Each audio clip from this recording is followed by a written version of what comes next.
Hola a todos y todas, bienvenidos a una clase más de cultura científica. En esta lección voy a explicar en qué consiste la reproducción asistida, que es la última parte que nos queda de este tema 5. Uno de los problemas pues de la sociedad occidental, del mundo occidental, es que pues, algunas parejas no pueden tener hijos de manera natural. Entonces, estas parejas que desean tener niños y que no lo consiguen, pues pueden optar por determinados tratamientos médicos para facilitar la fertilidad. Entonces, pues dentro de estas técnicas de fertilidad está las técnicas de reproducción asistida. Entonces, bueno, pues este problema hasta hace años pues no se podía resolver y pues con los avances científicos y tecnológicos pues se ha conseguido el desarrollar este tipo de técnicas que permiten hoy en día pues ayudar a estas parejas que desean tener hijos y no lo consiguen. No solamente parejas, sino también mujeres solteras o... ¿De acuerdo? O sea que hay varios casos en los que se puede aplicar. Entonces, en el caso de no poder tener descendencia de manera natural, una de las técnicas, ya digo, es la utilización de la reproducción asistida. ¿Qué causas pueden producir infertilidad? Vamos a distinguir dos tipos fundamentales, que son los factores biológicos, que pueden ser tanto médicos, porque se padece alguna enfermedad, causas pues por haber consumido, por ejemplo, drogas o por tener diversas enfermedades, o bien factores genéticos que impiden pues, que estas personas, tanto hombres como mujeres, pues no sean fértiles. Y luego también existe una serie de factores sociales que dependen sobre todo del tipo de vida que tenemos. Entonces, pues el control de la natalidad, para empezar, la planificación familiar, pues ha hecho que muchas veces hasta que las parejas pueden tener cierta estabilidad y plantearse el tener hijos, pues la edad a la que se toma este tipo de decisiones se va retrasando. Entonces, esto es uno de los factores claves que disminuyen la fertilidad y entonces pues se tiene que optar por este tipo de reproducción asistida. Pues el ritmo de vida, el trabajo, el estrés, el que cada vez, ¿verdad?, somos más mayores cuando nos planteamos el tener hijos. Entonces, bueno, estas serían las causas principales. Habría otro tipo de causas para recurrir a la reproducción asistida. Como por ejemplo puede ser mujeres solteras que deciden ser madres, o también parejas homosexuales, de lesbianas, que quieren tener hijos y, como veremos, pueden recurrir a la reproducción asistida. Bien, existen diversos tratamientos médicos, como digo, y si estos pues, no funcionan, este tipo de técnicas, pues entonces se puede utilizar la reproducción asistida.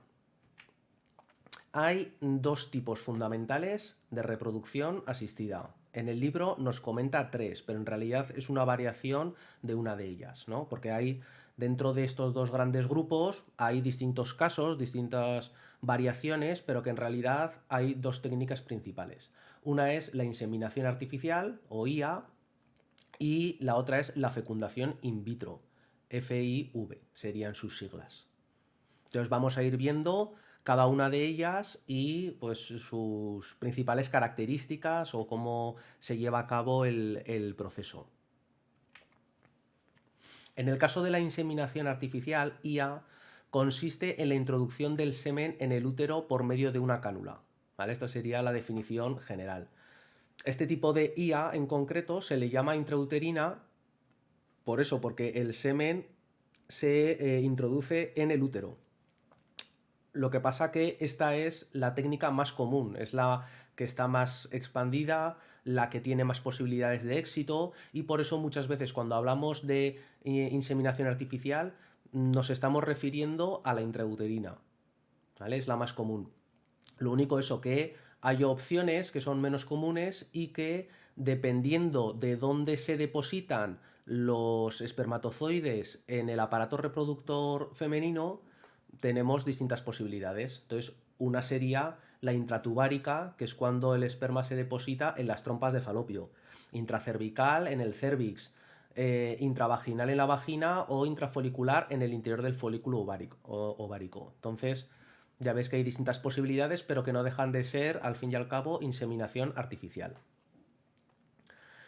El semen puede obtenerse pues, del varón de la pareja, que suele ser, pues digamos que una de las opciones principales, pero en el caso de que la calidad del esperma, el número de espermatozoides, su movilidad, el que haya defectos en los espermatozoides, pues puede hacer que esta opción no sea viable y entonces hay que recurrir a un donante anónimo procedente de un banco de esperma, de semen. Esa sería otra de las variaciones que puede haber, ¿no? Estaría la inseminación artificial conyugal y la inseminación artificial vía donante. Para para el proceso de inseminación artificial se siguen diversas etapas. Entonces es un proceso más o menos largo, relativamente pues, complejo, aunque dentro de las técnicas es mucho más sencilla la inseminación artificial que la fecundación in vitro, como ya veremos. Entonces, los pasos básicamente consisten primero en una estimulación ovárica mediante medicación, de manera que se ovula más, ¿no? Hay más óvulos disponibles. Luego se induce la ovulación mediante fármacos y de las muestras de esperma que se ha recogido, lo que se realiza es una capacitación del semen. ¿Eso qué es? Pues es una concentración normalmente de la muestra de semen. Se tomó una muestra más concentrada, con más espermatozoides, donde se ve pues, que la movilidad también es la adecuada. A continuación, lo que se produce es la inseminación artificial propiamente dicha. Se introduce el semen ya capacitado y pues, funcional en el útero. Entonces se produce la ovulación, el óvulo recorre la trompa de falopio y los espermatozoides llegan hasta el óvulo, donde se produce la fecundación de manera natural. A partir de ahí también hay una fase pues, de medicación, de apoyo a la fase lútea, donde pues, se toman hormonas para favorecer a que el endometrio esté pues, con el grosor y las características adecuadas para facilitar la implantación, la anidación del embrión en el útero. Tenéis un vídeo que os dejo por aquí la descripción y que aparecerá por aquí en la parte superior, me imagino, intentaré ponerlo, el link a un vídeo de la asociación o de la página web reproduccionasistida.org, que está muy bien y explica todo el proceso de manera muy clara y detallada. Casi toda la información de este tema lo he obtenido de esta página web, donde si tenéis curiosidad y queréis ampliar conocimientos, pues aquí tenéis un montón de información muy detallada de todo el proceso, incluso el precio que cuesta, ¿no? Cuánto dinero cuesta realizar este tipo de intervenciones, porque pues normalmente suelen ser mediante clínicas privadas. Y muchas veces pues el gasto económico es importante y las posibilidades de éxito pues varían mucho, ¿no? Sobre todo con la edad. Cuanto mayor es la mujer, pues las probabilidades de éxito también disminuyen. Entonces es uno de los factores que hay que tener en cuenta a la hora de aplicar este tipo de técnicas. El otro tipo de técnica sería la fecundación in vitro. Es una técnica mucho más compleja. ¿Y en qué consiste? Consiste en la fecundación en laboratorio y luego, una vez que se ha obtenido una serie de embriones, se implantan los embriones en el útero de la madre. Entonces la fecundación es externa, es en el laboratorio. En lugar de producirse en el interior de, pues en las trompas de falopio de la mujer, pues lo que se hará será extraer óvulos y extraer espermatozoides, se producirá la fecundación externa en el laboratorio y una vez que se hayan obtenido varios embriones se seleccionarán y se introducirán de nuevo, se implantarán en el útero materno. Suelen utilizarse óvulos y espermatozoides de la propia pareja, pero cuando estos no son viables, igual que en el caso anterior, pues también se puede recurrir a gametos procedentes de donantes, de bancos de semen o de bancos de óvulos. Entonces, pues según esto podemos tener una fecundación in vitro con semen de donante, una fecundación in vitro con óvulos de donante o una fecundación in vitro con doble donación, es decir, tanto el semen como los óvulos proceden de donantes. Aparte, por supuesto, de aquella fecundación in vitro donde los gametos proceden de la pareja. ¿Vale? Habría 4 tipos. Aquí en este dibujo yo lo que he intentado mostraros es cómo se lleva a cabo la aspiración folicular transvaginal ecoguiada. ¿Esto qué es? Bueno, pues cuando decimos que tienen que extraerse tanto los espermatozoides como los óvulos, bueno, pues los óvulos, una de las técnicas que hay de obtenerlos es utilizando una sonda que es para realizar una ecografía. De esta manera se puede ver o visualizar el interior del aparato reproductor de la mujer y mediante pues, una aguja que atraviesa pues, la vagina llega hasta el ovario y allí mediante esta aguja se extrae, se aspira los óvulos.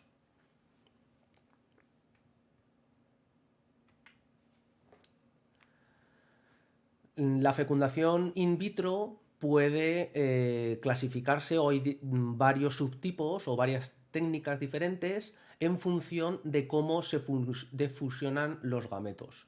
Es decir, nosotros hemos dicho que la fecundación se tiene que producir en el laboratorio, pero la manera en que se realiza la fecundación puede realizarse de 2 maneras principalmente.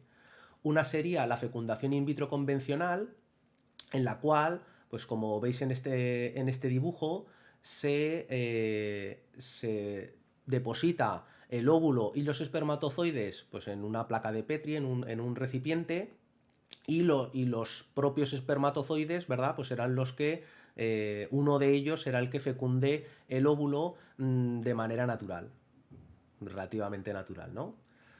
Dándoles pues las condiciones, el ambiente adecuado de temperatura, un medio en el cual desplazarse, etcétera, reproduciendo las condiciones del interior del aparato reproductor femenino, pues estos espermatozoides de manera natural pues fecundarán el óvulo. Y luego tenemos otra técnica que sería la inyección intracitoplasmática del espermatozoide.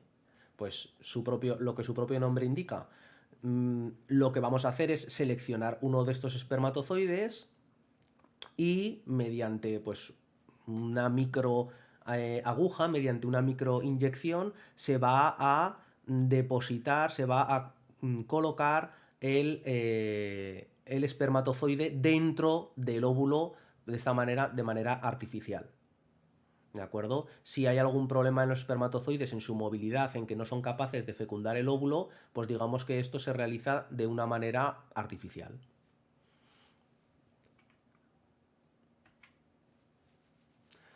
La fecundación in vitro ya hemos dicho que es un proceso más laborioso y que sigue una serie de etapas.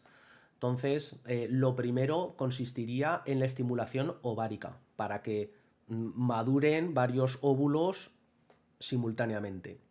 Lo siguiente sería la punción folicular.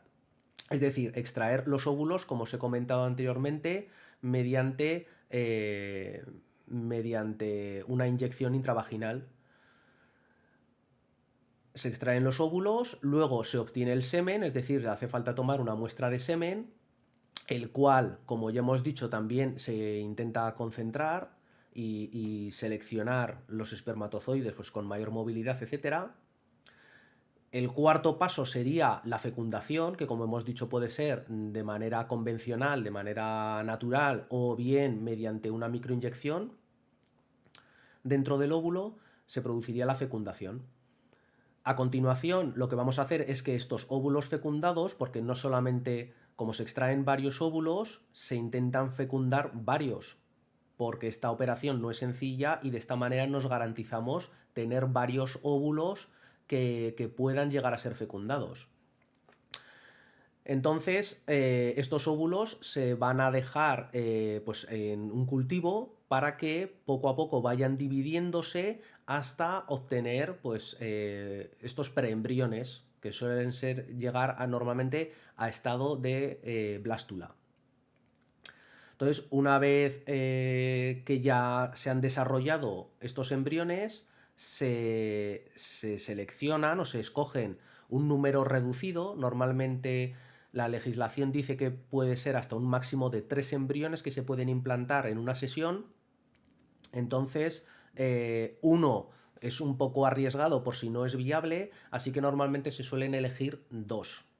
Se eligen dos embriones que se implantan en el útero. Esto sería pues la transferencia embrionaria y después de 15 días me parece que ya se puede realizar la prueba de embarazo y pues ver si los resultados han sido adecuados.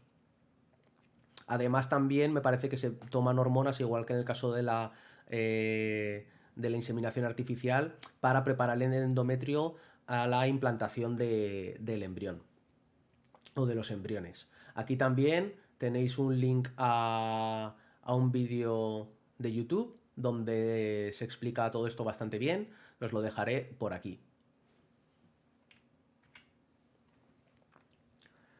La última parte sería la selección y la conservación de embriones. Entonces, como hemos dicho en la fecundación in vitro, se implantan 1 a 3 embriones, pero se fecundan más óvulos, ¿de acuerdo? Para asegurarnos el éxito.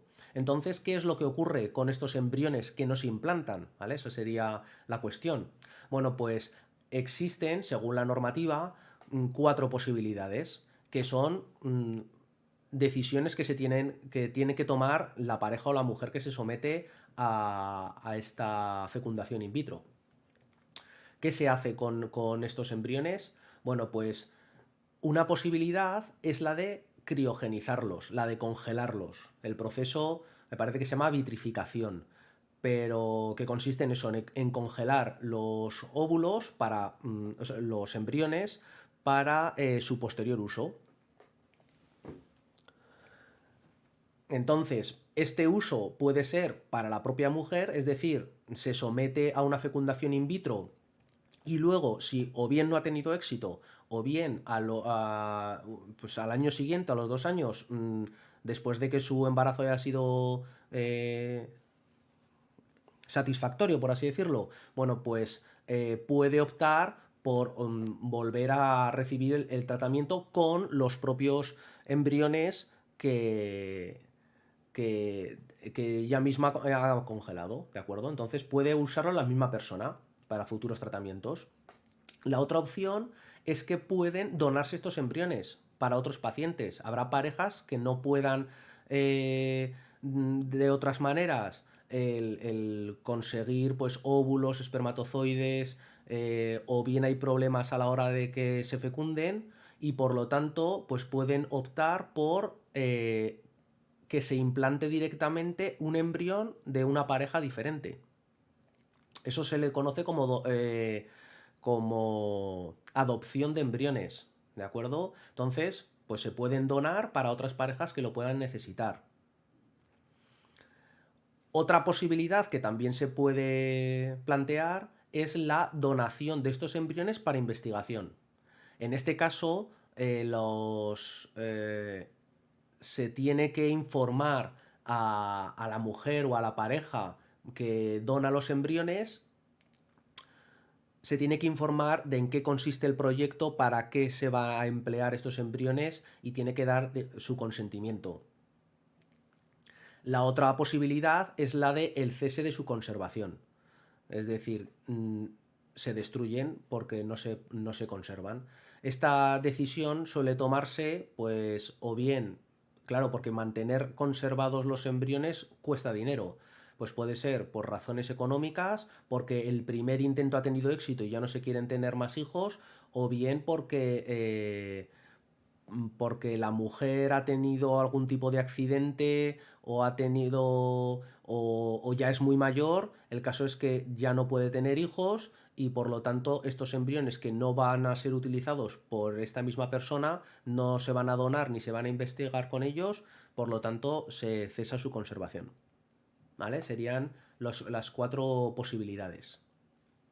Por supuesto, no lo he dicho, pero las donaciones de esperma, las donaciones de óvulos, las donaciones de embriones se hacen todo de manera anónima. Ni el receptor sabe quién le ha donado, ni el donante sabe quién va a recibir. ¿De acuerdo?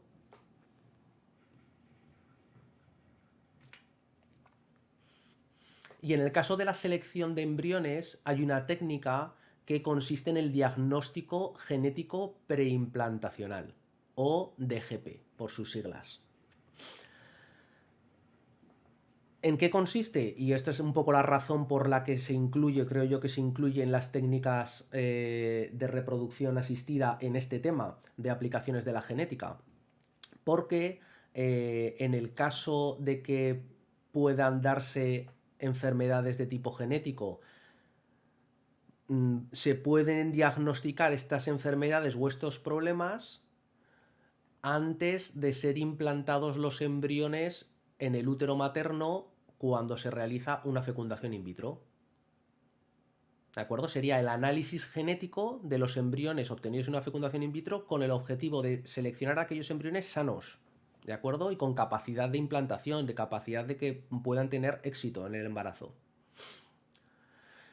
¿En qué consiste? Bueno, pues sería una fecundación in vitro convencional, en la cual pues bueno, se obtienen los óvulos, se obtienen los espermatozoides, se realiza la fecundación in vitro en el laboratorio de manera natural o mediante microinyección y se desarrollan los embriones, ¿de acuerdo? Hasta aquí es lo habitual.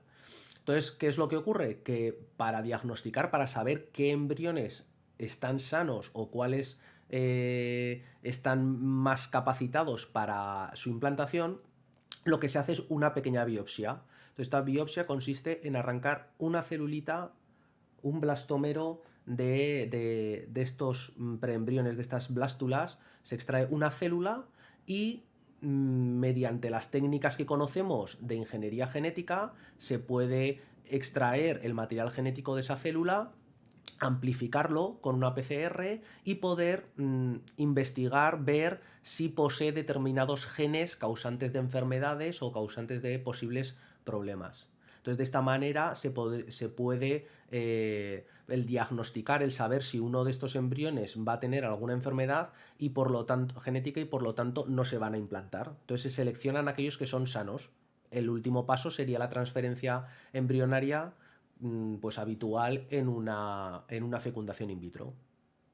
Entonces, como os digo, esta información la he obtenido de reproduccionasistida.org. Si queréis ampliar vuestros conocimientos sobre el tema, os la recomiendo porque está muy bien. Los vídeos donde se explica la fecundación in vitro y la inseminación artificial están obtenidos de esta página y que os pondré los enlaces por ahí arriba. ¿De acuerdo? Entonces espero que os haya quedado claro. Si tenéis cualquier duda, ya sabéis que me podéis escribir por Moodle o al correo electrónico. Y por último, qué pena, os voy a mandar 4 ejercicios, ¿vale? Yo creo que no son muchos. Tenéis de tiempo una semana para hacerlos. Los ejercicios son de vuestro libro, de la página 110 el 4, de la 112 el 6 y de la 114 el 7 y el 9. Entonces yo la semana que viene, al final de la semana que viene, el miércoles supongo, os dejaré en Moodle las respuestas para que vosotros las corrijáis, pero por favor intentadlo antes, echadle un vistazo al tema, buscad las respuestas y luego os daré las soluciones, así las podéis corregir en casa.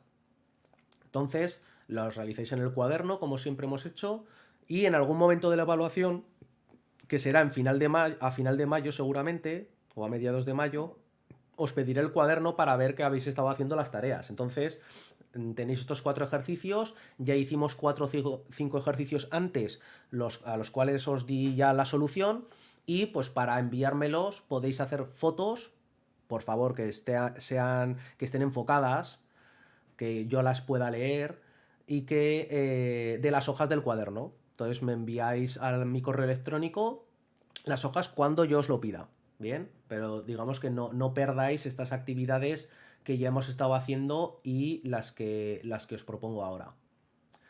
Así que sin más, ir haciéndolas poco a poco y nos vemos en la próxima clase. Adiós.